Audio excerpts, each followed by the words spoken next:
Everyone. अब हमारा last concept conversion of debentures का रह गया है और उसके अलावा एक मिसलेनियस अंडर राइटिंग कमीशन का रह गया है। हालांकि अंडर राइटिंग वैसे आपका अलग से सिलेबस में चैप्टर नहीं है, वो सेकंड ग्रुप में हुआ करता था, वहाँ से भी हट गया है अंडर राइटिंग कमीशन का। तो बस उसके ऊपर बेसिक बात करेंगे हम। और पहले हम बात करते हैं कन्वर्जन ऑफ डिबेंचर्स। तो देखो, मैंने आपको आपके जो स्टोर है उसमें मैंने आपको एक एग्जाम्पल भेजा है। पहले वो एग्जाम्पल आप नोट कर लेना, मतलब आपको पहले नोट कर लें, उसके बाद आप क्लास को कंटिन्यू कर लेना, ठीक है। क्योंकि आप एग्जाम्पल जो है ना, वैसे तो इसके जो आपका स्टडी मटेरियल है उसमें 2 ही एग्जाम्पल है, लेकिन मुझे ये वाला एग्जाम्पल इंपॉर्टेंट लगा तो मैंने जहाँ से भी निकाला है ये वाला पहले आपको नोटबुक पे नोट करना है, ठीक है। तो देखो, मैंने आपको एक क्लास में, मतलब डिस्कस पता नहीं हुआ है कि नहीं मुझे ध्यान नहीं है, लेकिन नोट्स में लिखा हुआ है। आपके नोट्स भी आप पहले नोट कर लेना, थ्योरी कंप्लीट पहले नोट कर लेना। अब मैं आपको ये बता रहा हूँ कि ना, कन्वर्जन जो कन्वर्टेबल पोर्शन होता है ना डिबेंचर्स का, जो कन्वर्टेबल पोर्शन होता है उसके लिए DRR और DRI की रिक्वायरमेंट नहीं है, ओब्लिगेशन नहीं है। बनाना चाहो बना लो। ऐसा किसी क्वेश्चन में आपको लगे ना कि हाँ ये तो कन्वर्जन के लिए जो डिबेंचर्स कन्वर्ट हो सकते हैं उसके लिए तो DRR या DRI बनाना नहीं था, उन्होंने ओब्लिगेशन नहीं लगाई। बनाना चाहो बना सकते हो। फिलहाल मैं एक क्वेश्चन कर रहा हूँ जो मैंने आपको एग्जांपल दिया है, पहले जो आप नोट करेंगे। On 1 January 1986 X Limited issued 10,015 years debenture of ₹100 each bearing interest at 10%। पुराना क्वेश्चन है काफ़ी। तो एक्स लिमिटेड ने 1 जनवरी 1986 को 10,000 डिबेंचर जिसके ऊपर रेट ऑफ इंटरेस्ट है 10% पर एनम 15 साल के लिए इशू किए। 100 रुपये उसकी फेस वैल्यू है। One of the condition of the issue was that the company could redeem the debentures by giving 6 months notice at any time after 5 years। 5 साल के बाद कभी भी 6 महीने का नोटिस देके उसको रिडीम कर सकती है एट 4% प्रीमियम, 4% प्रीमियम पे 5 साल बाद कभी भी। अगर मैं 1 जनवरी को इश्यू किए हैं तो उसके बाद 5 साल देख लो, 5 साल कब बनेंगे। अब देखो, 1 जनवरी के बाद 5 साल बनेंगे 1 जनवरी 91 को, 1991 को। अब उसके बाद 6 महीने का नोटिस, मतलब 1 जुलाई तक। तो कंपनी ने क्या किया, 1 अप्रैल 1991 को नोटिस दिया, तो 6 महीने वहाँ से बनेंगे 1 अक्टूबर को कि भाई हम रिडम्पशन कर रहे हैं। यहाँ पे प्रैक्टिकली कंपनी ने 1 अप्रैल 1991 को कंपनी ने नोटिस दिया, लेकिन कंपनी के पास राइट था, वो 1 जनवरी 91 के बाद कभी भी नोटिस दे सकती है। 6 महीने तक का टाइम मिलेगा उनको। तो 1 अप्रैल 1991 को कंपनी ने नोटिस दिया डिबेंचर होल्डर को of its intention to redeem the debentures on 1 October 1991 either by payment in cash, या तो कैश में पेमेंट ले लो, या फिर हम आपको ना 11% डिबेंचर्स प्रेफरेंस शेयर्स इशू करेंगे 100 वाला 130 रुपये में, या तीसरा ऑप्शन है हम आपको 11% सेकंड डिबेंचर 100 रुपये वाला 96 में इशू करेंगे। 3 ऑप्शन दे रखे हैं, तीनों में से कोई एक्सेप्ट कर लो।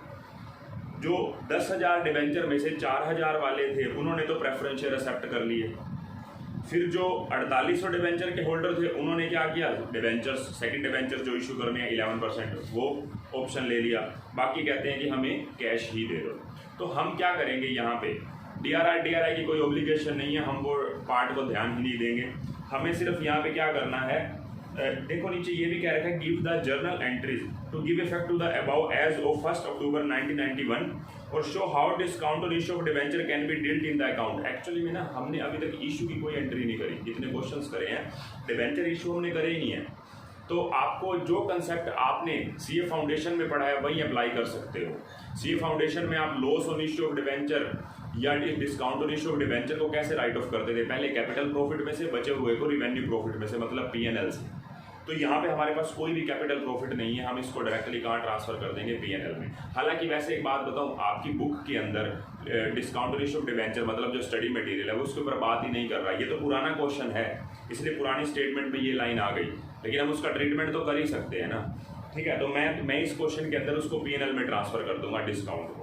अब आगे सुने, देखो जो हमारे पास क्वेश्चन है उसमें हमें क्या करना है, 1 अक्टूबर की एंट्री करनी है 1991 की।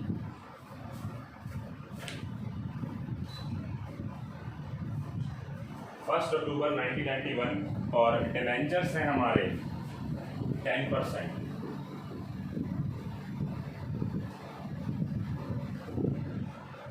कितने रुपए के हैं? 10,000 इंटू 100, 10 लाख रुपए के। इसके ऊपर हमने प्रीमियम भी देना है, premium on redemption of debentures debit. 4% premium है, मतलब 10 लाख के ऊपर हमने 40,000 और देने हैं। ठीक है,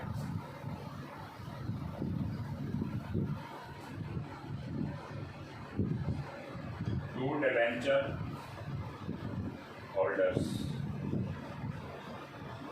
10,40,000।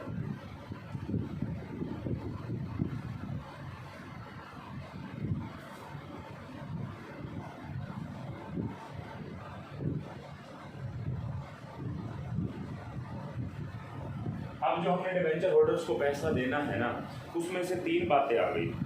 हमने प्रेफरेंस शेयर्स का भी ऑप्शन दिया था, डिबेंचर का भी दिया था, कैश का भी दिया, तीनों ऑप्शन एक्सेप्ट हो गए। 4,000 डिबेंचर्स वाले ने पहला ऑफर प्रेफरेंस शेयर्स का एक्सेप्ट कर लिया। तो हम क्या करते हैं,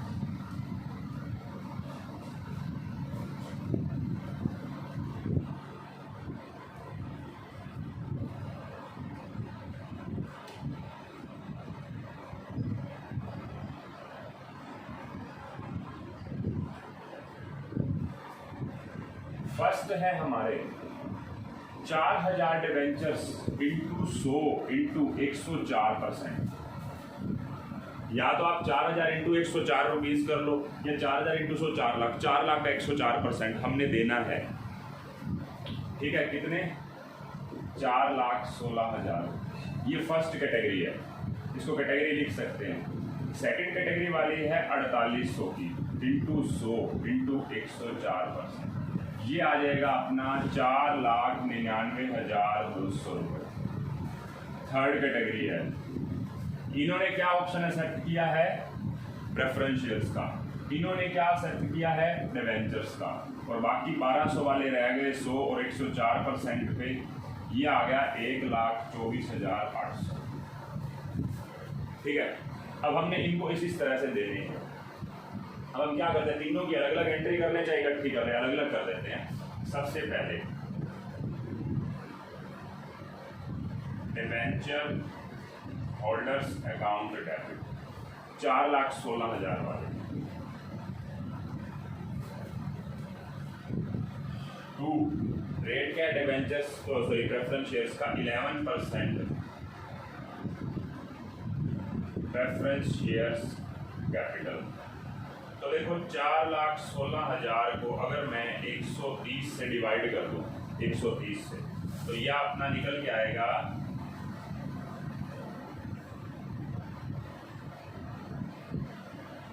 3200 प्रेफरेंस शेयर्स निकल के आ रहे हैं यहाँ से। 3200 तो मैं लिख देता हूँ, 3200 इंटू 100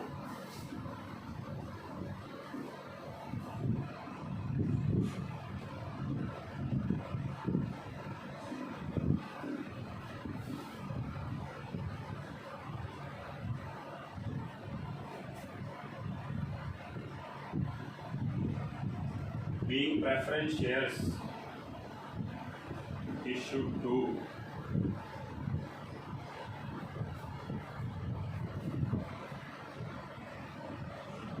डिबेंचर होल्डर्स। फिर उसके बाद नेक्स्ट पॉइंट, अब इसका देखते हैं।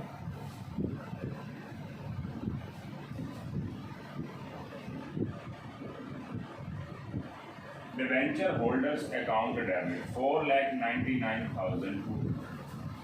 अब मैं 4,99,200 को अगर मैं डिवाइड करता हूँ 96 से, क्योंकि हम 96 के डिबेंचर दे रहे हैं ना, तो ये निकल के आता है 5,200 डिबेंचर्स। तो हम क्या करेंगे, 2 रेट कितना है? 11% second debentures.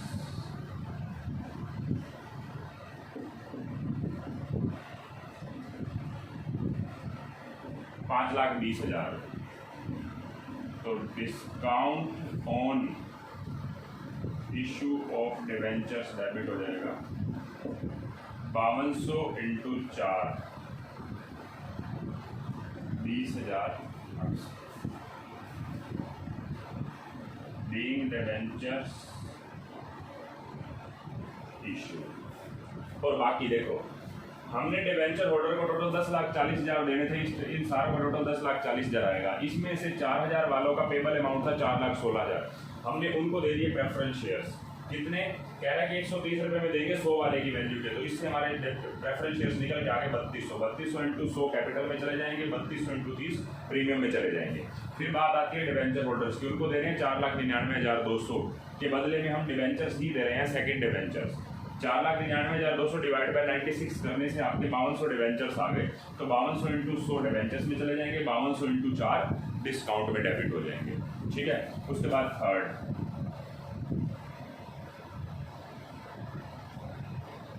Debenture holders account debit to bank, पूरे के पूरे पैसे ही ले लिए इन्होंने, तो 1,24,800 रुपये being amount paid to debenture holders. ये 3 एंट्रीज बनती हैं आपकी, 1, 2 और ये 3, ये होगी ड्यू की एंट्री। हाँ, आपको अब कोई एंट्री करनी है, देखो ये 3 एंट्री तो मैंने सीरीज में 1, 2, 3, 4, ये फर्स्ट एंट्री हो गई, ये सेकंड एंट्री हो गई, ये थर्ड हो गई और ये फोर्थ हो गया। मैं फिफ्थ एंट्री कर देता हूँ, सारी 1,10,91 कोई कर देना। फिफ्थ एंट्री क्या होगी, एक तो जो प्रीमियम डेबिट हुआ था SPL अकाउंट डेबिट, प्रीमियम था, premium on redemption of debentures, कितना था 40,000 रुपये। ठीक है, और दूसरा जो हमारे पास ये डिस्काउंट है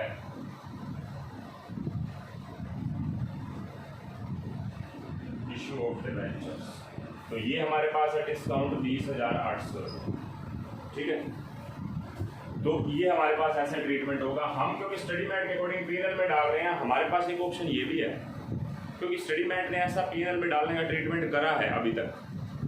हाँ, आप फाउंडेशन के रूल को अप्लाई कर सकते हैं। फाउंडेशन में आप क्या करते थे, अगर मैं आपको बताऊं तो आपके पास कैपिटल प्रॉफिट पहले ऑप्शन होता था, फिर रिवेन्यू प्रॉफिट में जाते थे। आपके पास कैपिटल प्रॉफिट नाम से सिक्योरिटी प्रीमियम पड़ा है 96, इसका यूज कर लो, कर सकते हो आप।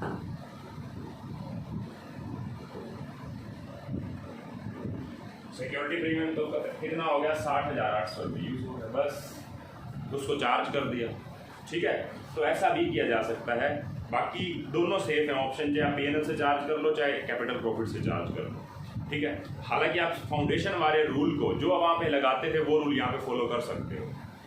ठीक है, तो देखो अब मैंने आपको ये एग्जांपल करवा दिया, इसके बेसिस पे हमने 2 क्वेश्चंस करने हैं, वो 2 क्वेश्चंस करते हैं हम।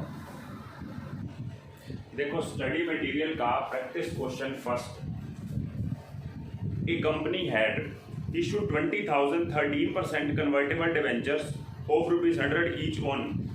मैं ना किसी बुक में से पढ़ रहा हूँ, हो सकता है स्टेटमेंट में परसेंटेज का चेंज हो, मतलब वैसे बाकी क्वेश्चन सेम है। 13% convertible debenture of ₹100 each on 1st April 2011. The debentures are due for redemption on 1st July 2012. The terms of the issue of debenture provided that they were redeemable at premium of 5%. 5% premium हमने देना है, and also conferred option to debenture holders to convert 20% of their holding into equity shares. वो ये कह रहा है कि जितने भी डिवेंचर्स है ना आपके पास, उसमें 20% होल्डिंग को कन्वर्ट कर सकते हैं एट ए प्राइस ऑफ ₹15 पर शेयर, नॉमिनल वैल्यू 10 ही रहेगी। अच्छा, debenture holder holding 2500 debenture did not exercise the option, उन्होंने ऑप्शन एक्सेप्ट नहीं किया 2500 डिवेंचर वालों ने। Calculate the number of equity shares to be allotted to debenture holder exercising the option to the maximum.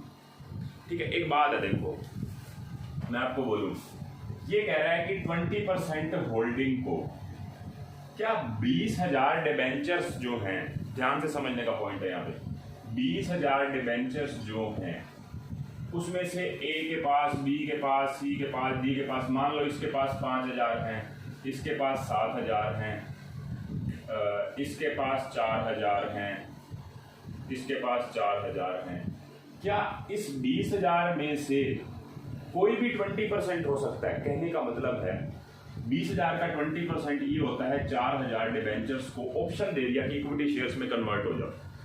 क्या हमने उसमें से ये ऑप्शन इसको दिया?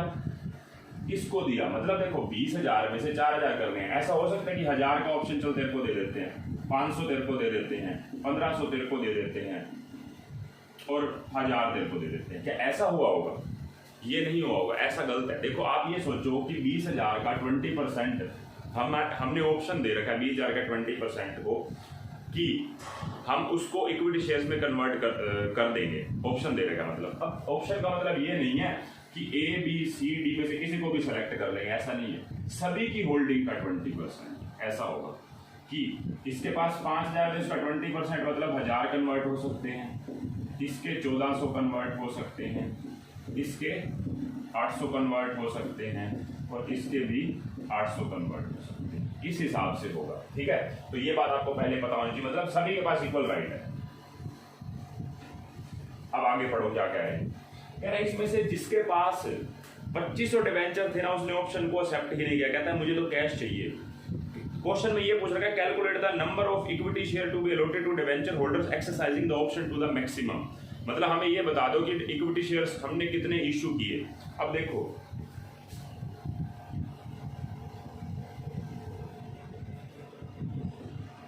टोटल नंबर ऑफ डिवेंचर्स हैं हमारे 20 का, ठीक है।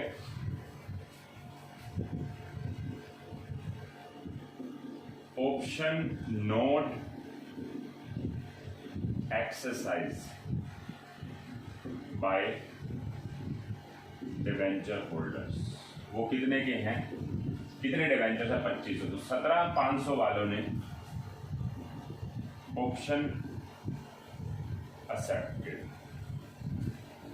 ठीक है।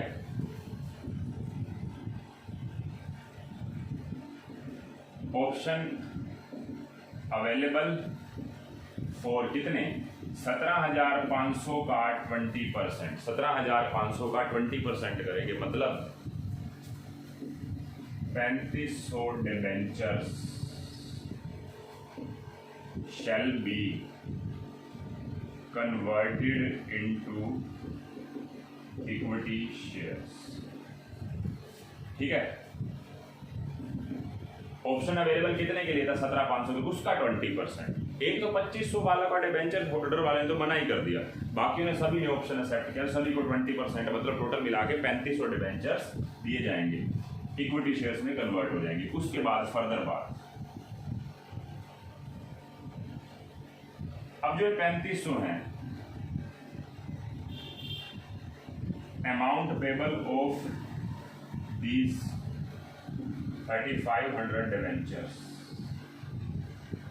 तो 3500 इंटू 100 का है ना, हाँ जी, और 5% प्रीमियम, मतलब 105% कर देता हूँ, तो कितना है ये 3,50,000 और 3500 इंटू 5 ये हो जाएगा इसका 17,500, तो 3,63,500 रुपये अमाउंट पेबल है, ये अमाउंट पेबल है। और number of equity shares, number of equity shares issued 3,67,500 रुपये टोटल देने हैं हमने इनको। कैसे दे रहे हैं, हमारा 10 वाले को 15 में दे रहे हैं, मतलब डिवाइड बाय 15 कर दो तो ये निकल के आ जाएगा 24,500 शेयर्स, 24,500 इक्विटी शेयर्स इशू हो रहे हैं, 24,500 इक्विटी शेयर्स इशू किए जा रहे हैं। हमारा क्वेश्चन वैसे देखा जाए तो यहीं पे खत्म हो जाता है, हमारा क्वेश्चन यहीं पे खत्म हो जाता है, ठीक है। लेकिन हम एक नॉलेज के लिए एक काम कर सकते हैं, डिवेंचर्स अकाउंट डेबिट, कितने डिवेंचर्स थे हमारे, 13%, 13% convertible debentures debit,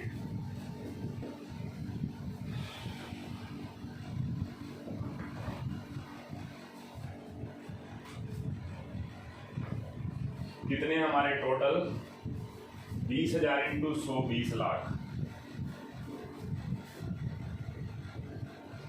premium on redemption of debentures 5% है, तो 20 लाख का 5%, 1 lakh to debenture holders 21 lakh. सीधी सी बात है, debenture holders account debit 21 lakh में से 3,67,500 वाले तो इक्विटी शेयर कैपिटल, ये इंक्लूडिंग प्रीमियम है ना अमाउंट, तो वो हमने ऑलरेडी वहां पे निकाल दिया। तो 24,500 इंटू 100 2,45,000 रुपये। तो टू सिक्योरिटी प्रीमियम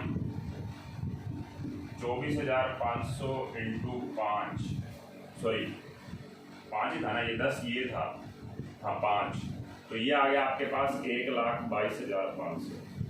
बाकी रिमेनिंग कितने रह गए? Debenture holders account debit 21 lakh में 3,67,500 अगर मैं घटा दूं तो ये बन जाएगा 17,32,500 रुपये। 17,32,500 रुपये रिमेनिंग अमाउंट आ गया ना।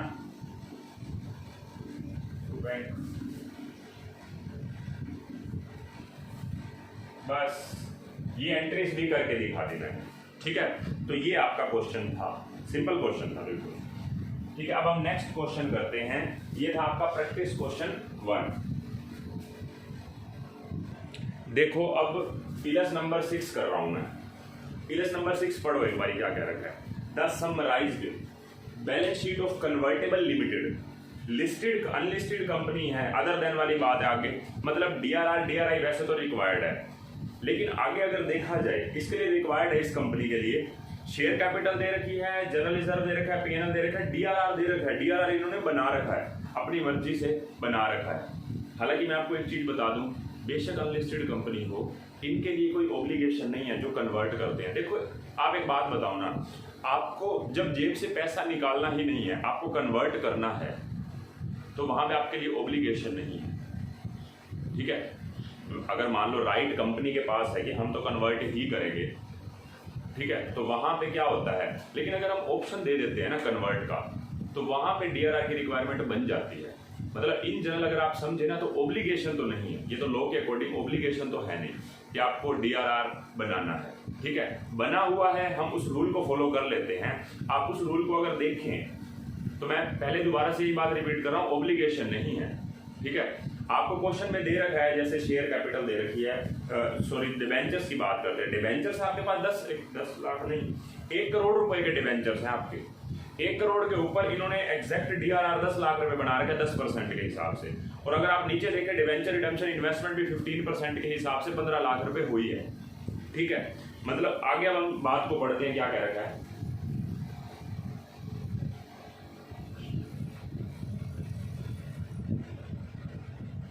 देखो आगे क्या कह रहा है, कह रहे हैं debentures are due for redemption on 1 July 2011। The terms of the issue of debenture provided that they were redeemable at a premium of 5% and also conferred option to the debenture holder to convert 20% of their holding into equity shares at a predetermined price of 15.75 per share and the payment in cash। बाकी payment cash में होगी।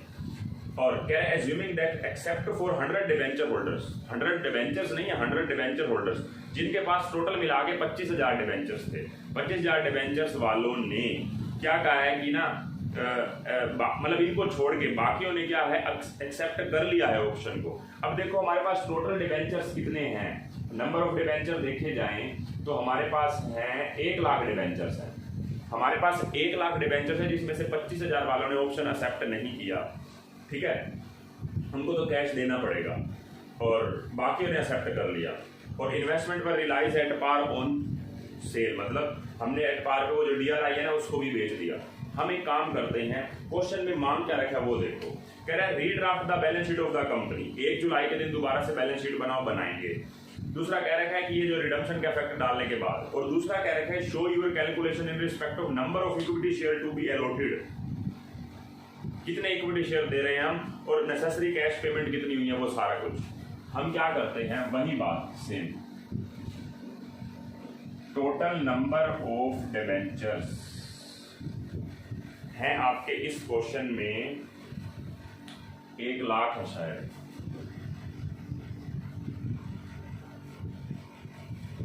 ठीक है। Epsilon naught accepted, जिन्होंने accept नहीं किया वो कितने थे हमारे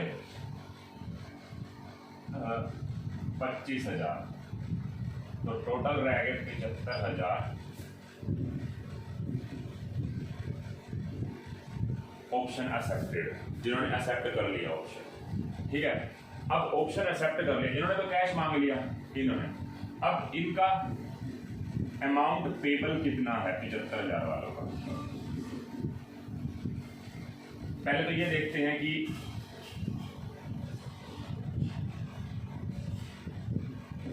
ऑप्शन अवेलेबल ऑन डिबेंचर्स, कितने डिबेंचर्स पे अवेलेबल है 75,000 का 20% मतलब 15,000 डिबेंचर्स पे, ठीक है। अच्छा 15,000 डिबेंचर्स पे ऑप्शन अवेलेबल है। Amount payable on these 15,000 debentures, कितना अमाउंट पेबल है 5% प्रीमियम है क्या, कितना है 5% प्रीमियम है, तो 15,000 इंटू 100 का था ना एक, 15,000 इंटू 100 इंटू 105%, तो 15,75,000 निकाल सकते हैं हम। Number of equity shares issue, तो कितना निकल गया 15,75,000 डिवाइड बाय 15.75, तो ये हमारे निकल के आ जाएंगे इससे, देखना पड़ेगा मुझे, है तो ये कितने के 10 के ही है ना, हाँ बस ठीक है, तो ये आपके बन जाएंगे, ये शायद बन जाएंगे 1 लाख ही बन जाएंगे, 1 lakh equity shares, 1 lakh into 10 face value मतलब 10 लाख, और 1 लाख इंटू 5.75 मतलब 5,75,000, तो तुम्हारे 1 लाख इक्विटी शेयर। पहला आंसर हमारा आ गया, पहला आंसर हमारा आ गया जो उन्होंने पूछा था नंबर ऑफ शेयर्स। दूसरी बात, उसके बाद मैं अब वो काम कर रहा हूं जो क्वेश्चन में रिक्वायर्ड नहीं है, मैं एंट्रीज कर रहा हूं, एंट्रीज कर रहा हूं 13.5% कन्वर्टेबल, आप लिख लेना डिबेंचर्स डेबिट, कितने रुपए के हैं 1 करोड़ रुपए के,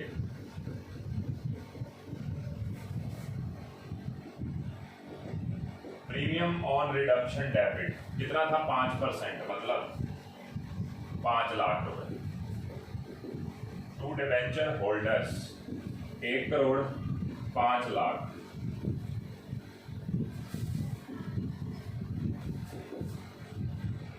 नरेशन भी कर लेना आप, debenture holders account debit, debenture holders आपके ये वाले जो हैं 15,75,000 वाले, टू इक्विटी शेयर कैपिटल आपकी हो गई 10 लाख की, कैसे आई 1 लाख इंटू 10, और to security premium 1 lakh into 5.75 मतलब 5,75,000, बचे हुए debenture holders account debit, total देने हैं 1 करोड़ 5 लाख, जिसमें से 15,75,000 अगर मैं घटा दूं तो ये आ जाएगा 89,25,000 रुपीज, हाँ जी 89,25,000 रुपीज टू बैंक। इस वाले पोर्शन को आप नोट कर लेना, मैं रब कर रहा हूं इसको।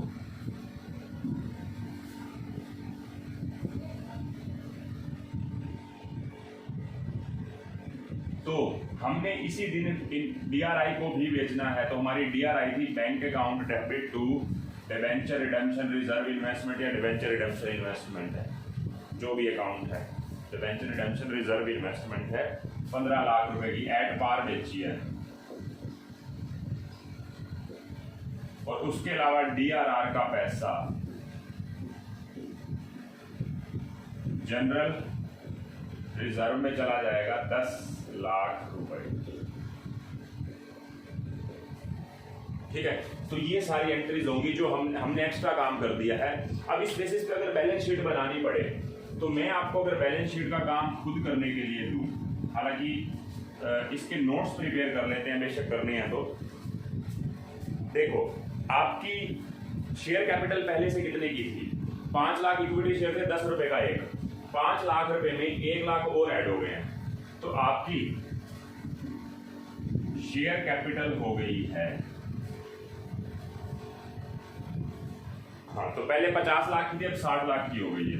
तो 6 लाख इंटू 10, 60 लाख रुपए, ये शेयर कैपिटल हो गई। मैं रफली बनाता जा रहा हूं जो चेंजेस हैं। उसके बाद जनरल रिजर्व पहले 90 लाख का था, लेकिन 90 में 10 लाख ही ऐड हो गए हैं,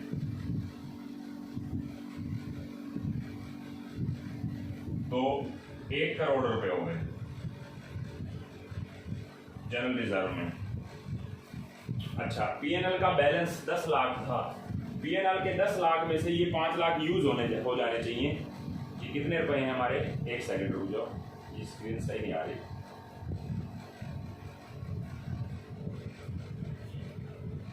ठीक है, हाँ, तो आपके पास टोटल पीएनएल में पहले से कितने पड़े थे आपके पास?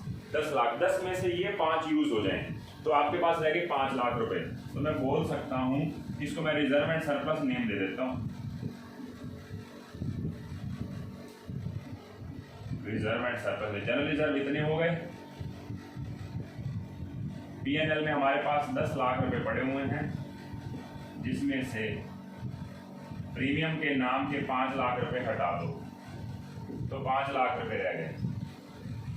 ठीक है, और इसके अलावा और कुछ आया है हमारे पास जो रिजर्व एंड सरप्लस में होना चाहिए? देखो, वहां पे तो कुछ नहीं लिखा हुआ, वहां पे कुछ नहीं लिखा हुआ, यहां से चेक कर लो। सिक्योरिटी प्रीमियम है 5,75,000 का।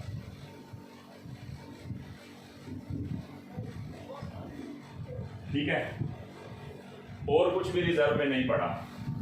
कुछ पैसा, जैसे मैं इसको बोल सकता हूं कि 90 लाख प्लस 10 लाख रुपए, 10 लाख डीआरआर से ट्रांसफर होगा। इसको फेयर कर लेना, कोई ज्यादा मुश्किल काम नहीं है। ठीक है, आप पहले से ऑलरेडी फाइनेंशियल स्टेटमेंट चैप्टर करके आए हुए हैं। मतलब बैलेंस शीट बनाने का काम कभी भी टीचर का नहीं होना चाहिए। अगर आप फाइनेंशियल स्टेटमेंट अच्छे से कर चुके हैं तो फालतू टाइम वेस्ट करने वाला काम है। 90 लाख पहले से पड़े थे, 10 लाख रुपए मैंने डाल दी तो 1 करोड़ रुपए हो गया। पीएनएल में 10 लाख पड़े थे, प्रीमियम के लेस कर दी, जो प्रीमियम डेबिट हुआ तो 5 लाख रुपए। सिक्योरिटी प्रीमियम यहाँ से 5,75 का आया है। उसके बाद फर्दर काम, रिजर्व एंड सरप्लस का काम तो हो गया। उसके बाद डीआरआर का पैसा जनरल रिजर्व में ट्रांसफर हो ही चुका है, और 13% कन्वर्टेबल डिवेंचर गायब, खत्म। ठीक है, अदर लोन ऐसे कैसे पड़ा रहेगा 65 लाख का, और करंट लायबिलिटी एंड प्रोविजन में भी कोई चेंज नहीं आएगा, ऐसे कैसे रहेंगे। फिक्स्ड एसेट्स भी ऐसे की ऐसे रहेगी। डीआरआर खत्म हो गया, वो बैलेंस कहाँ चला गया? बैंक बैलेंस में। और अदर करंट एसेट्स भी ऐसे की ऐसे पड़ी रहेगी। मुझे बैंक बैलेंस चेक करना है मेनली। तो आपका ओपनिंग बैंक बैलेंस कितने का पड़ा था? मैं ना क्या कर रहा हूं, मैं इसको रब कर रहा हूं। नोट नंबर कौन सा? ये 2, 3 मान लेते हैं इसको। मतलब आप अपने हिसाब से देख लेना कैसे बनेगा। ये सीरीज मेरी चल रही है बस। Cash and bank balance. Cash and bank balance में आपके पास ओपनिंग पड़ा हुआ है 75 लाख रुपए। आपके पास एक तो गया यहां से, लेकिन पहले आया देख लेते हैं। आपके पास आया था 15 लाख रुपए, सेल ऑफ DRRI, वहां से आए 15 लाख रुपए, 90 लाख हो गए, जिसमें से paid to debenture holders 89,25,000 rupees, तो 75,000 रुपए आपके पास बच गए बैंक बैलेंस में। ठीक है, तो ये आपका बैलेंस शीट इससे बन जाएगी, और कुछ चेंज नहीं आएगा। बैलेंस शीट अब तो बन जानी चाहिए। कैश एंड बैंक बैलेंस में आपके आने चाहिए 75,000 रुपए। ठीक है, बिल्कुल एग्जैक्ट है। तो आपका ये वाला क्वेश्चन भी हो गया।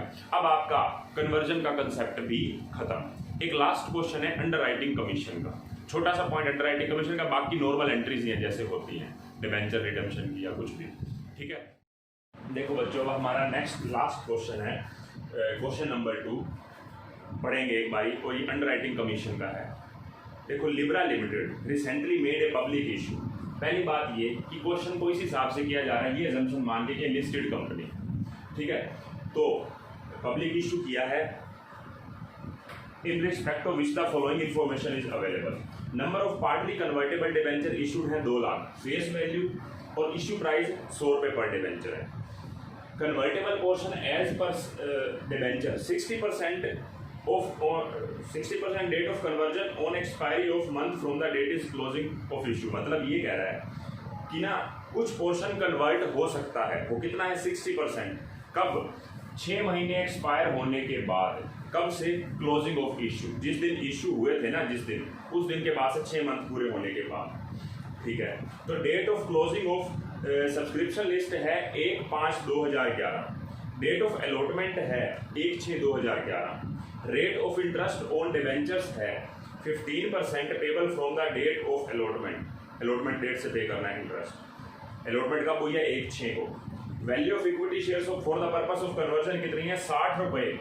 देखो, अगर मान लो 6 महीने बाद, जब भी जो 6 महीने की उन्होंने रिक्वायरमेंट बोली है कि कब से 6 महीने देखने हैं, जिस दिन सब्सक्रिप्शन लिस्ट क्लोज होती है वहाँ से 6 महीने के बाद मान लो अगर वो कन्वर्ट हो जाते हैं शेयर्स में, तो शेयर्स में जब कन्वर्ट होंगे उस टाइम शेयर्स की वैल्यू 60 रुपये और फेस वैल्यू 10 रुपये। इसके अलावा अंडर राइटिंग कमीशन देनी है। अंडर राइटिंग कमीशन का एक कंसेप्ट है जो अलग से पढ़ना है हमें। अंडर राइटिंग कमीशन है क्या?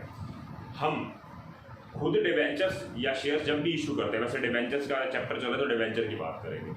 जब हम डिवेंचर्स इशू करते हैं तो ज़रूरी नहीं है कि हमारे सारे डिवेंचर्स पब्लिक सब्सक्राइब कर लेगी। हमें ऐसे लोगों की ज़रूरत होती है जो ऑथराइज्ड पर्सन होते हैं, जिनका काम ही अंडर राइटिंग करना है, जिनका काम ही डिवेंचर्स को भी घुमाना है, मतलब हमारे बिहाफ पे सब्सक्राइब करवाना है पब्लिक से। वो हमें गारंटी दे देते हैं। अब गारंटी दे देते हैं का मतलब क्या है? जैसे मान लो कंपनी ने 2 लाख डिवेंचर्स इशू किए हैं, उसमें से पब्लिक ने अप्लाई किया, जैसे इस क्वेश्चन में कह रहा है कि पब्लिक ने अप्लाई किया कितने के लिए? पब्लिक ने अप्लाई किया 1.5 लाख डिवेंचर्स के लिए, 1.5 लाख है, तो बाकी 50,000 डिवेंचर्स कौन लेगा? यही लेंगे। कौन? जो अंडर राइटर्स की ड्यूटी बन जाएगी, उनको लेना पड़ेगा। इसके बदले में हम उनको कमीशन भी देंगे 2% कमीशन भी दे रहे हैं, ठीक है। कि भाई मान लो सारे के सारे पब्लिक ने ले लिए, तब भी हमें कमीशन तो उनको देनी ही पड़ेगी, वो तो ऑब्लिगेटरी है, हमें देनी ही पड़ेगी, ठीक है। तो उसके बाद कह रहा है इंटरेस्ट पेबल है on debentures half yearly on 30 September and 31 मार्च। तो हमें क्वेश्चन करना है right relevant journal entry for all transactions arising out of the above during the year ended 31 March 2012 including cash and bank entries, ठीक है। तो हम entry सबसे पहले 1/5 से स्टार्ट करते हैं, 1/5 से बात करते हैं। तो 1/5 को हमारे पास कितनों ने अप्लाई किया? 1/5/11 को बैंक अकाउंट डेबिट 1.5 लाख ने अप्लाई किया था, 1.5 लाख डिवेंचर्स ने, और हर एक डिवेंचर कितने का? 100 रुपये का। To debenture application 1.5 lakh into 100, 1.5 lakh into 100 मतलब 1.5 करोड़।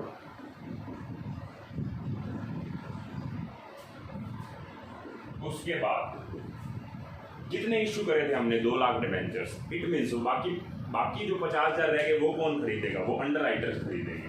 तो अंडर राइटर्स को भी हम डेबिट कर देंगे। जैसे ये क्या कर देंगे हम? डिवेंचर एप्लीकेशन अकाउंट डेबिट, ठीक है। वो हमारा कितना है? अच्छा, इसकी सब्सक्रिप्शन डेट 1/5 और क्लोजिंग जिस दिन अलॉट कर रहे हैं वो 1/6 है, ठीक है। तो 1.5 करोड़ हमारे पास आ गए।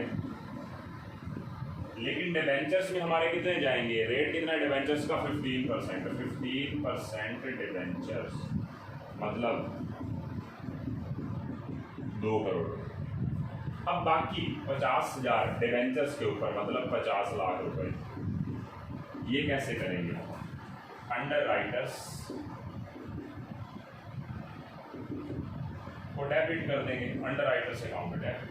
अंडर राइटर को कहेंगे भाई अब आपको 50 लाख रुपए के डिवेंचर्स लेने पड़ेंगे।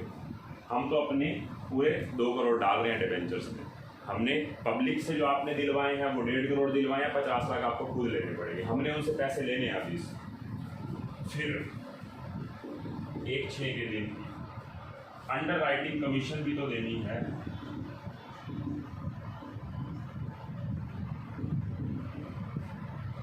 Under writing commission account debit to underwriters. कितनी कमीशन देनी है अंडर राइटर्स को? हमने कमीशन देनी है उनको 2 करोड़ के ऊपर 2%, ठीक है, इशू प्राइस के ऊपर 2 करोड़ का 2% हमारा कितना हो जाएगा? 4 लाख रुपए।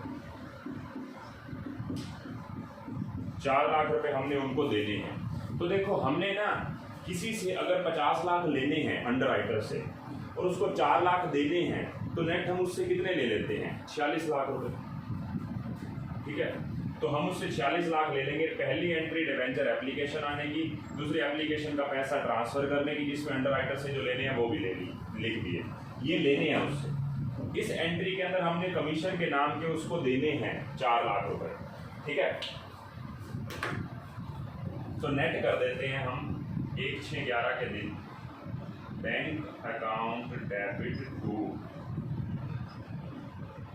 Under writers.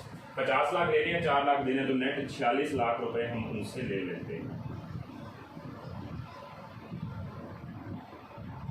इस एंट्रीज में कोई दिक्कत नहीं होनी चाहिए आपको, बिल्कुल सिंपल।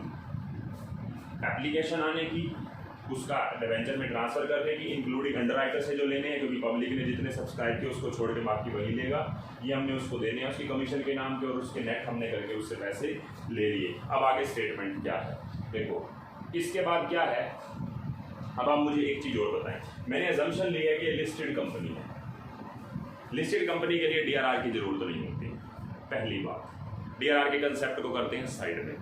डीआरआई की तो जरूरत होती है, डीआरआई की जरूरत होती है, लेकिन कन्वर्टेबल पोर्शन के लिए ना डीआरआर चाहिए ना डीआरआई चाहिए। जो पोर्शन ही कन्वर्ट हो जाना है उसके लिए अलग से पैसे क्यों लगाने, इकट्ठे करने, क्योंकि वो तो कन्वर्ट इक्विटी शेयर्स में हो जाएंगे। हमें डीआरआई किसके लिए रखनी पड़ेगी? हमें डीआरआई किसके लिए रखनी पड़ेगी? रिमेनिंग पोर्शन के लिए, रिमेनिंग पोर्शन के लिए। तो हमारा रिमेनिंग पोर्शन कितना है?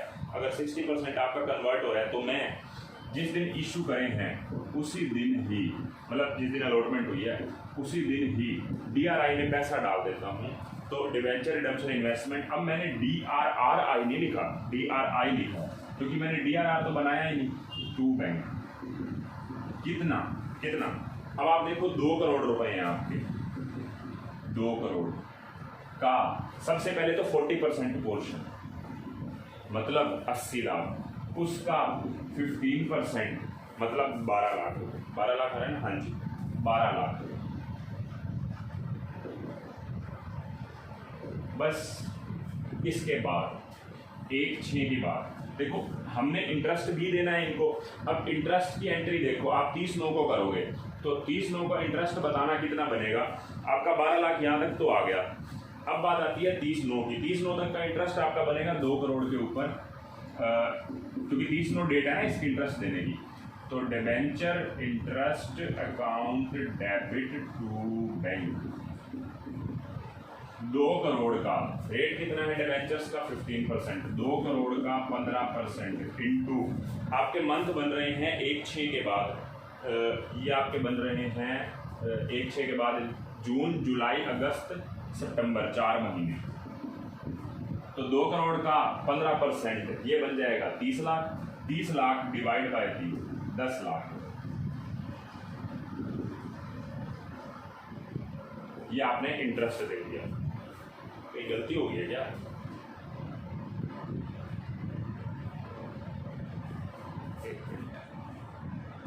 नहीं, ठीक है। 30/9 के बाद अब देखो हमारे पास जो वो था, क्या कह रखा था कि आप कन्वर्ट करेंगे, कब करेंगे? 6 महीने बाद, ठीक है। अब 6 महीने का जो बात कह रखी थी वो एक बार पढ़ते हैं। 6 महीने कब से बोल रखे थे इन्होंने? कह रहे कि convertible portion per debenture 60%। Date of conversion क्या आएगी? On expiry of 6 month from the date of closing date. उस दिन से देख लो 1/5 से, जिस दिन सब्सक्रिप्शन लिस्ट थी। मई, जून, जुलाई, अगस्त, सितंबर, अक्टूबर, 6 महीने मतलब 31 अक्टूबर बोल सकते हैं आप। तो 31 अक्टूबर के दिन हम क्या कर देंगे? इनका रिडम्पशन कर देंगे। रिडम्पशन करने से पहले ना चलो इसको बाद में देखते हैं, पहले हम रिडम्पशन की एंट्री करते हैं। 31/10/11 के दिन डिबेंचर्स कितने हैं? 15% डिबेंचर्स अकाउंट डेबिट। कितने डिबेंचर कन्वर्ट हो रहे हैं? 2 करोड़ टोटल थे, 2 करोड़ का 60% कन्वर्ट हो रहा है, मतलब 1 करोड़ 20 लाख रुपए। ठीक है, 1 करोड़ 20 लाख रुपए आपके कन्वर्ट हो रहे हैं। इसमें क्या बोल रखा है कि 60 रुपए में देंगे और 10 रुपए फेस वैल्यू है, तो 1.2 करोड़ को अगर मैं 60 से डिवाइड कर दूं तो आप देख लो कितने बनेंगे। ये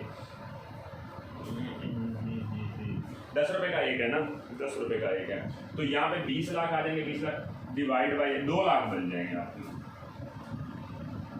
2 लाख शेयर्स। तो equity share capital 2 lakh into 10 20 लाख। To security premium 2 lakh into 50 1 crore.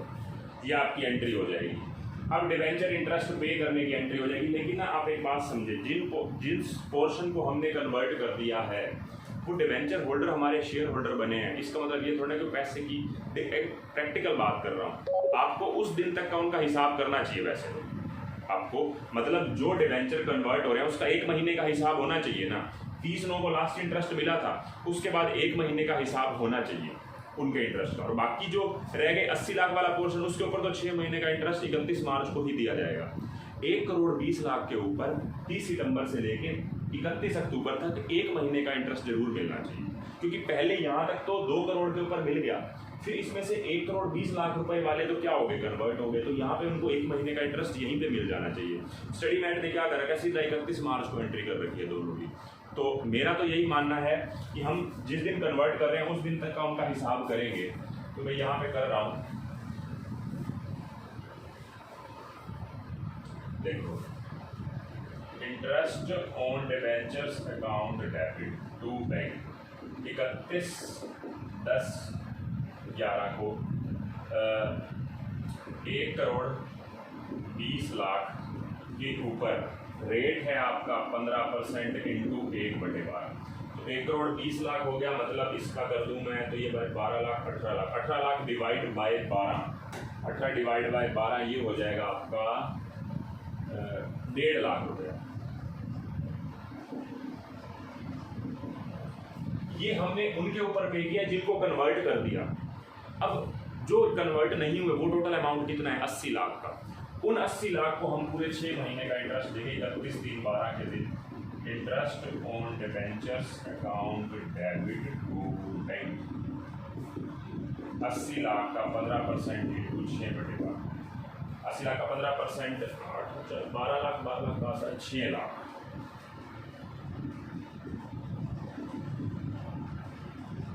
बाकी कुछ पीएनएल से चार्ज करना है तो डिबेंचर इंटरेस्ट को ही करना है, इन्होंने उसकी भी एंट्री नहीं कर रखी, तो आप उसकी कर लेना।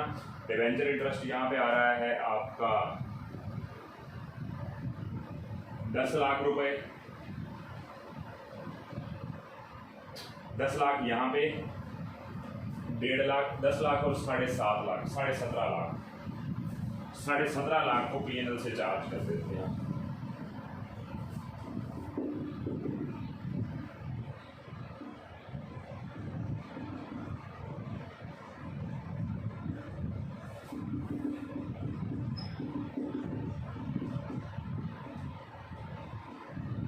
ठीक है, तो ये आपका क्वेश्चन हो गया। कुछ मुश्किल नहीं था, अंडरराइटिंग कमीशन की बात भी आपको समझ आ गई होनी चाहिए। उसके लॉ पे हमने बात ही नहीं करनी क्योंकि आपके सिलेबस में ही नहीं है।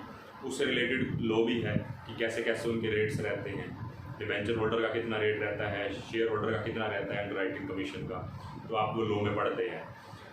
अब आपका ये चैप्टर पूरा हो चुका है। मैंने आपको बोला है कि स्टडी मैट अच्छे से कर लो। कोई आरटीपी है जो नया इशू हुआ है मई 20 के लिए या नवंबर 20 के लिए, उसमें से क्वेश्चन जो आता है वो आप करेंगे, और जो एमटीपी न्यू इशू हो रहे हैं उसी में से आप क्वेश्चन करेंगे। पुराने क्वेश्चन को रेफर ना करें। हाँ, अगर मेरे को लगता है कुछ करवाने लायक है तो मैं अपने आप ही क्वेश्चन निकाल के तुम्हें दे दूँगा। आपके पास कोई सोर्स हो तो बेशक आप मुझे प्रोवाइड कर देना अगर नए क्वेश्चन का हो। ठीक है, तो इस क्लास में इतना ही, और नया चैप्टर स्टार्ट करेंगे। नया चैप्टर अकाउंटिंग स्टैंडर्ड्स के ऊपर ही होगा जो भी हम करेंगे, ठीक है। तो अभी के लिए इतना ही, बाय बाय।